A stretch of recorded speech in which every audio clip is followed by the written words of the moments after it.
Indo-Pak border, Punjab, 12:30 hours.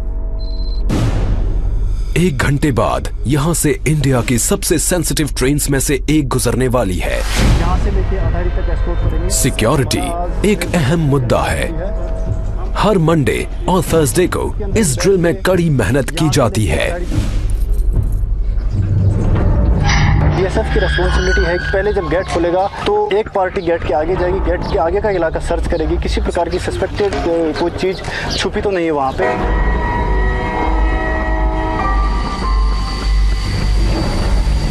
जो train Pakistan से आएगी उसको जीरो लाइन से एस्कॉर्ट करके यहाँ पे अटारी स्टेशन से पहले जीआरपी की पोस्ट पड़ती है, उनको हैंडओवर करके वापस आना। साथ में डोमिनेटिंग फीचर के ऊपर में हमारे वेपन माउंट होते हैं तथा गाड़ियों के ऊपर में वेपन माउंट होते हैं कि किसी प्रकार की कंटीजेंसी या कोई बंदा भागने की कोशिश करे तो उसे हम चेज करके पकड़ सकें।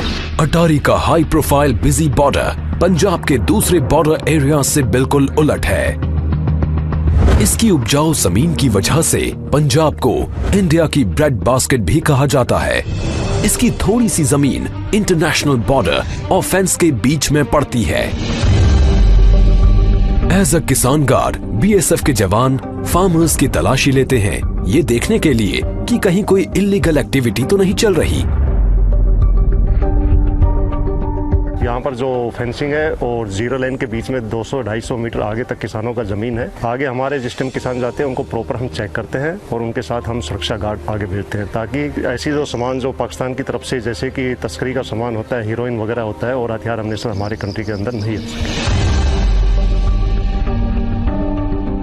पाकिस्तान और साढ़े नज़दीक ही है, नाल ही खेती उनकी है, नाल खेती आपकी है, कोई दिक्कत नहीं, कोई खौफ नहीं, उनका काम करते हैं, खेती वधिया। बीएसएफ अपने हमारे साथ है, जिथे जायदा नाल जाते हैं पूरा अपनी निगरानी रखते हैं, पूरा ध्यान रखते हैं।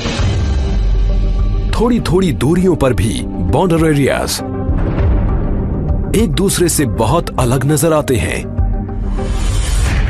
बॉर्डर के कुछ हिस्सों में सीजनली पानी भर जाता है, जिससे सिंपल पेट्रोलिंग भी मुश्किल हो जाती है।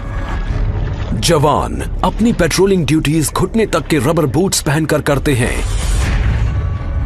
जब बरसात वगैरह ज़्यादा होती है या भागड़ा नांगल बांध का पानी छोड़ा जाता है तो यहाँ पर इस एरिया में भी, हमारे बॉर्डर एरिया में भी 5-5 फीट तक पानी भर जाता है। कैसा भी सीजन हो, चाहे गर्मी हो, तूफान हो, पानी हो, कुछ भी हो, उसमें भी ये पेट्रोलिंग जारी रहती है। लेकिन इस बॉर्डर से साउथ में और आगे है एक ऐसा इलाका जो कहीं ज्यादा चैलेंजिंग है।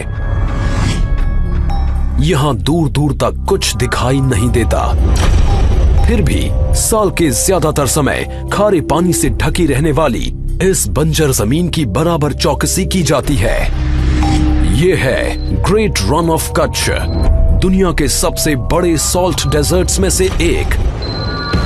ये है वेस्टर्न टर्मिनस पिलर 1175, इंडिया और पाकिस्तान के बीच आखिरी बाउंड्री पिलर। इससे आगे है क्रीक्स, स्ट्रीम्स और वाटरवेज का नेटवर्क जो अरेबियन सी में मिल जाता है।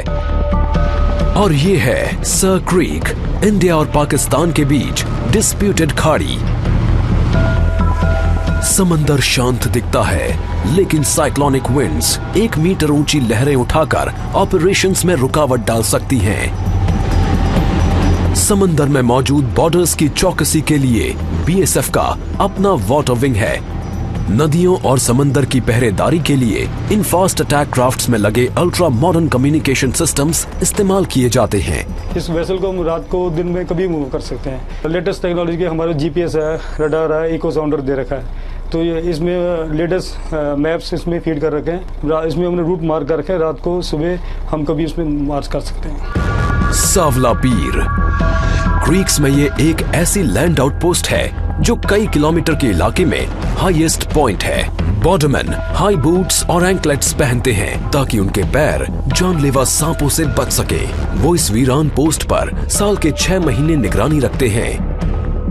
इसकी स्ट्रेटेजिक इंपॉर्टेंस बहुत ज्यादा है और इसकी वजह है पाकिस्तानी एक्टिविटीज। क्रीक्स के आसपास कीचड़ और दलदली जमीन पर दिन में 2 बार आने वाले हाई टाइड्स की वजह से पानी भर जाता है। इस जियोग्राफिकल चैलेंज को कंट्रोल करने के लिए स्पेशल स्किल्स की जरूरत होती है और ये क्रीक क्रोकोडाइल कमांडोज पानी और दलदल दोनों में काम को बखूबी अंजाम देते हैं। क्रीक्स में आने के तमाम रास्तों से घुसपैठ का खतरा बना रहता है। पड़ोसी की पकड़ी गई ये बोट्स इलाके की स्ट्रेटेजिक इंपॉर्टेंस की तरफ इशारा करती हैं। ऐसा इलाका जहां बॉर्डरमैन का इम्तिहान उस पार बैठा दुश्मन ही नहीं, यहां की जमीन भी लेती है। हजारों किलोमीटर दूर इंडिया के ईस्टर्न फ्रंट पर पड़ोसी बांग्लादेश का रुख दोस्ताना है, लेकिन फ्रेंडली बॉर्डर की पहरेदारी में अलग तरह के चैलेंजेस होते हैं, जैसे कैटल स्मगलर्स,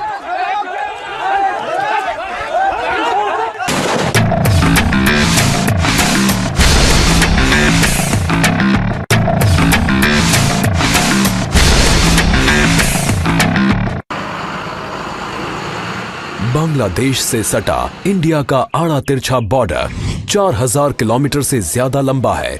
इसे रेड क्लिफ लाइन भी कहते हैं। ये न्यूयॉर्क और लॉस एंजलिस के बीच के फासले से भी लंबा है। त्रिपुरा इंडिया का ये तीसरा सबसे छोटा स्टेट 3 तरफ से बांग्लादेश से घिरा हुआ है। Indo Bangladesh border, Tripura, 1600 hours. कई जगह तो घनी आबादी वाले गांव इंटरनेशनल बॉर्डर के बेहद नजदीक बसे हैं। ये जो 2033 बॉर्डर पिलर है, ये बिल्कुल ये जो एक फैमिली है, इसके 2 भाई अभी बांग्लादेश में, 2 इंडिया में, और उनकी जो परिवार है ये दोनों आधा आधा बटा हुआ है, और ये बॉर्डर पिलर इन दोनों को मतलब आधा आधा करता है। इस इलाके की पुलिसिंग एक उलझन भरा काम है, क्योंकि कई बड़ी एक्सटेंडेड फैमिलीज बॉर्डर के दोनों तरफ रहती हैं। हम लोग ऐसा कोई महसूस नहीं हुआ ये इंडिया है या बांग्लादेश है। हम लोगों का बहन भी वहाँ पर शादी हो रहा है, मेरा भाई भी वहाँ पर शादी हुआ है, मेरा काका भी उधर की शादी करने वाला है, मेरा नाना का घर भी उधर ही है। लेकिन आबादी से दूर घनी हरियाली से ढकी त्रिपुरा की लो हिल्स मुसीबत पैदा करती हैं। बॉर्डरमैन को यहाँ मस्कीटो नेट फेस मास्क पहनकर चौकसी करनी पड़ती है, क्योंकि इस इलाके में है दुनिया का deadliest malaria parasite plasmodium falciparum. Local इसकी ट्रीटमेंट का कोई यहाँ पर प्रावधान नहीं है, और हम लोगों को इन बंदों को जो है हेप्टर से जो इवैक्यूएट करना पड़ता है, और चूँकि यहाँ पर रोड कनेक्टिविटी नहीं है, और इस वजह से जो है इसमें कई बार ले जाने में काफ़ी दिक्कत होती है, और बंदा लेट होने से जो है उसकी जान भी जा सकती है। क्रू को भी ये नेट्स पहनाए गए हैं। ये यूनिफॉर्म्स लाइफ और डेथ के बीच बारीक शील्ड का काम करती हैं, और ये खतरनाक इलाका ही इनका असली दुश्मन है। त्रिपुरा के साउथ वेस्ट में 300 किलोमीटर से थोड़ा आगे बीएसएफ के ये जवान रात में चौकसी कर रहे हैं। यहाँ चैलेंजेस बिल्कुल अलग हैं। North 24 Pargana district, West Bengal, 200 hours. Thermal imager पर सस्पिशियस मूवमेंट पकड़ी जाती है। मैंने हैंड हेल्ड थर्मल इमेजर के मॉनिटर पे अभी देखा कि आईबीबीआर 500 मीटर पीछे जाम खड़े हैं। 10 से 15 कैटल का मूवमेंट है, और उनके साथ लगभग 20 से 25 लोग भी हैं जो आईबीबीआर की तरफ बढ़ रहे हैं।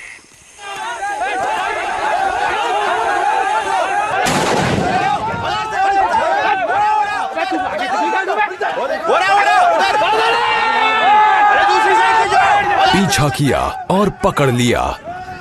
इंडिया बांग्लादेश बॉर्डर के 1/4 हिस्से पर फेंस नहीं है। इसी वजह से इन इलाकों में बहुत ज्यादा कैटल स्मगलिंग होती है। 2014 में लाखों डॉलर कीमत के करीब 20 लाख कैटल बॉर्डर के पार स्मगल किए गए थे। बॉर्डरमैन की स्ट्रेटेजिक पेट्रोलिंग टैक्टिक्स की वजह से अब स्मगलिंग में तेजी से कमी आई है। वेस्टर्न बॉर्डर की ही तरह यहां ईस्टर्न बॉर्डर पर जमीन पर सिर्फ बोट्स ही नहीं होते। बीएसएफ का specialised water wing Bay of Bengal के आसपास के तमाम वाटर चैनल्स को मॉनिटर करता है। Sundarbans, West Bengal, 10 hours. लगभग 10,000 स्क्वायर किलोमीटर्स इलाके में फैला सुंदरबन का आकार तकरीबन जमाइका जितना है। इसमें से आधा इंडिया में है और बाकी का बांग्लादेश में। यहां बीएसएफ तय काम को अंजाम देती है। गर्म और उमस भरे सुंदरबन में नहरों, कीचड़ और छोटे आइलैंड्स का एक उलझा हुआ नेटवर्क है। इलाका दलदली है और इसकी वीरानियों में मंडराते हैं जानलेवा क्रीचर्स, डंक मारने वाले से फाड़ डालने वाले तक। दुर्गा उन 3 फ्लोटिंग बॉर्डर आउटपोस्ट्स में से एक है जहां बीएसएफ सुंदरबन के आसपास के दूर दूर तक फैले रिवराइन बॉर्डर को मॉनिटर करने के लिए इस्तेमाल करती है। 353 टन का हर वेसल लैस है इको साउंडर्स और सैटेलाइट नेविगेशन इक्विपमेंट से, ताकि जवान इस बदलते मंजर पर महारत हासिल कर सकें। दुर्गा में रहते हैं 30 बॉर्डरमैन। बाकियों की तरह ये लैस हैं 4 फास्ट पेट्रोल बोट से, जो स्मगलिंग और घुसपैठ को कंट्रोल करने के लिए फ्लोटिंग चेक पॉइंट्स की तरह काम करती हैं।